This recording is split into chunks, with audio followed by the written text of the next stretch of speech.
ഇത് വയനാട്ടിലാണ് ഇപ്പോൾ നമ്മളുള്ളത്. ഈ ബബ്ലിക്കോസ് സമൃദ്ധമായി വളരുന്ന ഒരു നാടാണ് ഈ വയനാട്.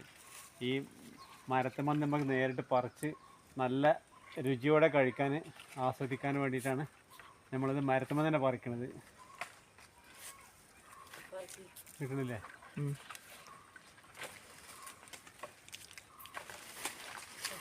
ഓടുമ്മക്ക് ചേട്ടാ ജോലിയാണ്.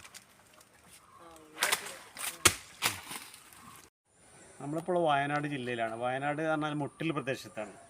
പിന്നെ വയനാട്ടിൽ സമൃദ്ധമായി വിളയുന്ന ഒരു നാരങ്ങയാണിത്. മാതൾ നാരങ്ങ എന്ന് പറയും. പിന്നെ ഇവിടെ ബബ്ലിക്കോസ് എന്നൊക്കെ വേറെ പേരും പറയപ്പെടുന്നത്. ഇത് ഒരുപാട് വീടുകളിൽ സമൃദ്ധമായി വളരുന്നുണ്ട്. പ്രത്യേകിച്ച് ഒരു ഇതൊന്നും ആവശ്യമില്ല, പരിപാലനമൊന്നും ആവശ്യമില്ലാതെ തന്നെ ധാരാളം വിളയുന്ന സാധനമാണ് ഈ കാണുന്ന ബബ്ലിക്കോസ്. ഇത് ഏതാണ്ട് ഒരു 3 കിലോ കണ്ട് വരുന്നുണ്ട്. ഇത് ഒരുപാട് ഔഷധ ഗുണം കൂടി ഉള്ള ഒരു ഫ്രൂട്ട്സാണ്. നാട്ടിൽ നമുക്ക് അത് ചില സ്ഥലങ്ങളിലൊക്കെ വിളയുന്നുണ്ട്. പക്ഷേ ഇവിടെ വയനാട് ഓരോരോ വീടുകളിലും സമൃദ്ധമായിട്ട് 100 കണക്കിന് ഫ്രൂട്ട്സുകളാണ് ഓരോ ചെടിയിൽ നിന്ന് വളരുന്നത്.